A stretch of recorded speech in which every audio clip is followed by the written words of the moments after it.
مومنو، جہاد کے لیے ہتھیار لے لیا کرو، پھر یا تو جماعت جماعت ہو کر نکلا کرو یا سب اکٹھے کوچ کیا کرو۔ اور تم میں کوئی ایسا بھی ہے کہ خواہ مخواہ دیر لگاتا ہے اور پیچھے رہ جاتا ہے، پھر اگر تم پر کوئی مصیبت پڑ جائے تو کہتا ہے کہ اللہ نے مجھ پر بڑی مہربانی کی کہ میں ان میں موجود نہ تھا۔ اور اگر اللہ تم پر فضل کرے تو اس طرح سے کہ گویا تم میں اس میں دوستی تھی ہی نہیں، افسوس کرتا اور کہتا ہے کہ کاش میں بھی ان کے ساتھ ہوتا تو مقصد عظیم حاصل ہوتا۔ اب جو لوگ آخرت کو خریدتے اور اس کے بدلے دنیا کی زندگی کو بیچنا چاہتے ہیں، ان کو چاہیے کہ اللہ کی راہ میں جنگ کریں، اور جو شخص اللہ کی راہ میں جنگ کرے پھر شہید ہو جائے یا غلبہ پائے، ہم عنقریب اس کو بڑا ثواب دیں گے۔ اور تم کو کیا ہوا ہے کہ اللہ کی راہ میں اور ان بے بس مردوں اور عورتوں اور بچوں کی خاطر نہیں لڑتے جو دعائیں کیا کرتے ہیں کہ اے پروردگار، ہم کو اس شہر سے جس کے رہنے والے ظالم ہیں نکال کر کہیں اور لے جا، اور اپنی طرف سے کسی کو ہمارا حامی بنا اور اپنی ہی طرف سے کسی کو ہمارا مددگار مقرر فرما۔ جو مومن ہیں وہ تو اللہ کی راہ میں لڑتے ہیں، اور جو کافر ہیں وہ شیطان کی راہ میں لڑتے ہیں، سو تم شیطان کے مددگاروں سے لڑو اور ڈرو مت، کیونکہ شیطان کا داؤ کمزور ہوتا ہے۔ بھلا تم نے ان لوگوں کو نہیں دیکھا جن کو پہلے یہ حکم دیا گیا تھا کہ اپنے ہاتھوں کو جنگ سے روکے رہو اور نماز پڑھتے اور زکوٰۃ دیتے رہو؟ پھر جب ان پر جہاد فرض کر دیا گیا تو بعض لوگ ان میں سے لوگوں سے یوں ڈرنے لگے جیسے اللہ سے ڈرا کرتے ہیں، بلکہ اس سے بھی زیادہ، اور کہنے لگے کہ اے اللہ، تو نے ہم پر جہاد جلد کیوں فرض کر دیا؟ تھوڑی مدت اور ہمیں کیوں مہلت نہ دی؟ اے پیغمبر، ان سے کہہ دو کہ دنیا کا فائدہ بہت تھوڑا ہے، اور بہت اچھی چیز تو پرہیزگار کے لیے نجات آخرت ہے، اور تم پر دھاگے برابر بھی ظلم نہیں کیا جائے گا۔ اے جہاد سے ڈرنے والو، تم کہیں رہو، موت تو تمہیں آ کر رہے گی، خواہ مضبوط قلعوں میں رہو۔ سو اے پیغمبر، اللہ کی راہ میں لڑو، تم اپنے سوا کسی کے ذمہ دار نہیں ہو، اور مومنوں کو بھی ترغیب دو۔ قریب ہے کہ اللہ کافروں کی لڑائی کو بند کر دے، اور اللہ شدید ترین جنگ کرنے والا ہے اور سزا دینے کے لحاظ سے بھی بہت سخت ہے۔ جو مسلمان گھروں میں بیٹھ رہتے اور لڑنے سے جی چراتے ہیں اور کوئی عذر نہیں رکھتے، وہ اور جو اللہ کی راہ میں اپنے مال اور جان سے جہاد کرنے والے دونوں برابر نہیں ہو سکتے۔ مال اور جان سے جہاد کرنے والوں کو بیٹھ رہنے والوں پر اللہ نے درجے میں فضیلت بخشی ہے، اور بہترین انجام کا وعدہ اللہ نے سب سے کیا ہے، اور اجر عظیم کے لحاظ سے اللہ نے جہاد کرنے والوں کو بیٹھ رہنے والوں پر کہیں فضیلت بخشی ہے، یعنی اللہ کی طرف سے درجات میں اور بخشش میں اور رحمت میں، اور اللہ بڑا بخشنے والا ہے، بڑا مہربان ہے۔ مسلمانوں، تم پر اللہ کے رستے میں لڑنا فرض کر دیا گیا ہے، اور وہ تمہیں ناگوار تو ہوگا،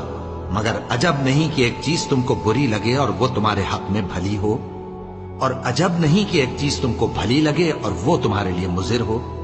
اور ان باتوں کو اللہ ہی بہتر جانتا ہے اور تم نہیں جانتے۔ اے پیغمبر، لوگ تم سے عزت والے مہینوں میں لڑائی کرنے کے بارے میں دریافت کرتے ہیں، کہہ دو کہ ان میں لڑنا بڑا گناہ ہے، اور اللہ کی راہ سے روکنا اور اس سے کفر کرنا اور مسجد حرام یعنی خانہ کعبہ میں جانے سے بند کرنا اور اہل مسجد کو اس میں سے نکال دینا جو یہ کفار کرتے ہیں، اللہ کے نزدیک اس سے بھی زیادہ گناہ ہے، اور فتنہ انگیزی خون ریزی سے بھی بڑھ کر ہے، اور یہ لوگ ہمیشہ تم سے لڑتے رہیں گے، یہاں تک کہ اگر مقدور رکھیں تو تم کو تمہارے دین سے پھیر دیں، اور جو کوئی تم میں سے اپنے دین سے پھر کر کافر ہو جائے گا اور کافر ہی مرے گا تو ایسے لوگوں کے اعمال دنیا اور آخرت دونوں میں برباد ہو جائیں گے، اور یہی لوگ دوزخ میں جانے والے ہیں جس میں ہمیشہ رہیں گے۔ جو لوگ ایمان لائے اور اللہ کے لیے وطن چھوڑ گئے اور کفار سے جنگ کرتے رہے، وہی اللہ کی رحمت کے امیدوار ہیں، اور اللہ بخشنے والا ہے، رحمت کرنے والا ہے۔ اور مسلمانوں، اللہ کی راہ میں جہاد کرو اور جان رکھو کہ اللہ سب کچھ سنتا ہے، سب کچھ جانتا ہے۔ کون ہے کہ اللہ کو قرض حسنہ دے کہ وہ اس کے بدلے اس کو کئی گنا زیادہ دے گا، اور اللہ ہی روزی کو تنگ کرتا اور وہی اسے کشادہ کرتا ہے، اور تم اسی کی طرف لوٹ کر جاؤ گے۔ بھلا تم نے بنی اسرائیل کی ایک جماعت کو نہیں دیکھا جس نے موسیٰ کے بعد اپنے پیغمبر سے کہا کہ آپ ہمارے لیے ایک بادشاہ مقرر کر دیں تاکہ ہم اللہ کی راہ میں جہاد کریں؟ پیغمبر نے کہا کہ اگر تم کو جہاد کا حکم دیا جائے تو ایسا تو نہیں کہ لڑنے سے پہلو تہی کرو۔ وہ کہنے لگے کہ ہم اللہ کی راہ میں کیوں نہ لڑیں گے جبکہ ہم وطن سے خارج اور بال بچوں سے جدا کر دیے گئے۔ پھر جب ان کو جہاد کا حکم دیا گیا تو چند اشخاص کے سوا سب پھر گئے، اور اللہ ظالموں سے خوب واقف ہے۔ کیا تم یہ سمجھتے ہو کہ بے آزمائش بہشت میں جا داخل ہوگے؟ حالانکہ ابھی اللہ نے تم میں سے جہاد کرنے والوں کو تو اچھی طرح معلوم کیا ہی نہیں، اور یہ بھی مقصود ہے کہ وہ ثابت قدم رہنے والوں کو معلوم کرے، اور تم موت شہادت کے آنے سے پہلے اس کی تمنا کیا کرتے تھے، سو تم نے اس کو آنکھوں سے دیکھ لیا۔ اور محمد صلی اللہ علیہ وآلہ وسلم ایک پیغمبر ہی تو ہیں، ان سے پہلے بھی بہت سے پیغمبر ہو گزرے ہیں۔ بھلا اگر یہ مر جائیں یا مارے جائیں تو تم الٹے پاؤں پھر جاؤ گے؟ اور جو الٹے پاؤں پھر جائے گا تو اللہ کا کچھ نقصان نہیں کر سکے گا، اور اللہ شکر گزاروں کو بڑا ثواب دے گا۔ اور کسی شخص میں طاقت نہیں کہ اللہ کے حکم کے بغیر مر جائے، اس نے موت کا وقت مقرر کر کے لکھ رکھا ہے، اور جو شخص دنیا میں اپنے اعمال کا بدلہ چاہے اس کو ہم یہیں بدلہ دے دیں گے، اور جو آخرت میں طالب ثواب ہو اس کو وہاں اجر عطا کریں گے، اور ہم شکر گزاروں کو عنقریب بہت اچھا صلہ دیں گے۔ اور بہت سے نبی ہوئے ہیں جن کے ساتھ ہو کر اکثر اہل اللہ دشمنوں سے لڑے ہیں، تو جو مصیبتیں ان پر اللہ کی راہ میں واقع ہوئیں ان کے سبب انہوں نے نہ تو ہمت ہاری اور نہ بزدلی کی، نہ کافروں سے دبے، اور اللہ استقلال رکھنے والوں کو دوست رکھتا ہے۔ اور اس حالت میں ان کے منہ سے کوئی بات نکلتی تو یہی کہ اے پروردگار، ہمارے گناہ اور زیادتیاں جو ہم اپنے کاموں میں کرتے رہے ہیں معاف فرما، اور ہم کو ثابت قدم رکھ، اور کافروں پر فتح عنایت کر۔ مومنوں، ان لوگوں جیسے نہ ہونا جو کفر کرتے ہیں، اور ان کے مسلمان بھائی جب اللہ کی راہ میں سفر کریں اور مر جائیں، یا جہاد کو نکلے اور مارے جائیں، تو ان کی نسبت کہتے ہیں کہ اگر وہ ہمارے پاس رہتے تو نہ مرتے اور نہ مارے جاتے۔ یہ اس لیے کہ اللہ ان لوگوں کے دلوں میں افسوس پیدا کر دے،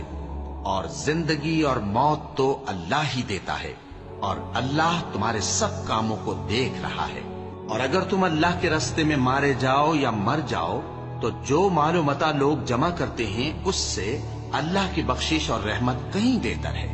اور اگر تم مر جاؤ یا مارے جاؤ تو اللہ کے حضور میں ضرور اکٹھے کیے جاؤ گے۔ پھر اے نبی، اللہ کی مہربانی سے تم ان لوگوں کے لیے نرم مزاج واقع ہوئے ہو،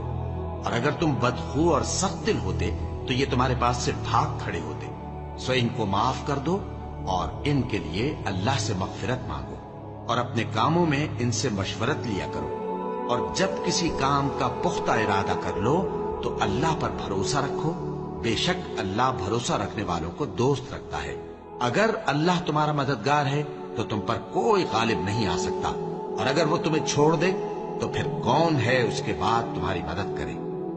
اور مومنوں کو تو چاہیے کہ اللہ ہی پر بھروسہ رکھے، اور جو مصیبت تم پر دونوں جماعتوں کے مقابلے کے دن واقع ہوئی سو اللہ کے حکم سے واقع ہوئی، اور اس سے یہ مقصود تھا کہ اللہ مومنوں کو اچھی طرح معلوم کر لے اور منافقوں کو بھی معلوم کر لے۔ اور جب ان سے کہا گیا کہ آؤ اللہ کے راستے میں جنگ کرو یا کافروں کے حملوں کو روکو، تو کہنے لگے کہ اگر ہم کو لڑائی کی خبر ہوتی تو ہم ضرور تمہارے ساتھ رہتے۔ یہ اس دن ایمان کی نسبت کفر سے زیادہ قریب تھے، منہ سے وہ باتیں کہتے ہیں جو ان کے دل میں نہیں ہیں، اور جو کچھ یہ چھپاتے ہیں اللہ اس سے خوب واقف ہے۔ یہ خود تو جنگ سے بچ کر بیٹھ ہی رہے تھے، مگر جنہوں نے اللہ کی راہ میں جانیں قربان کر دی اپنے ان بھائیوں کے بارے میں بھی کہتے ہیں کہ اگر ہمارا کہا مانتے تو قتل نہ ہوتے۔ کہہ دو کہ اگر سچے ہو تو اپنے اوپر سے موت کو ٹال دینا۔ جو لوگ اللہ کی راہ میں مارے گئے ان کو مرے ہوئے نہ سمجھنا، وہ مرے ہوئے نہیں ہیں بلکہ اللہ کے نزدیک زندہ ہیں اور ان کو رزق مل رہا ہے۔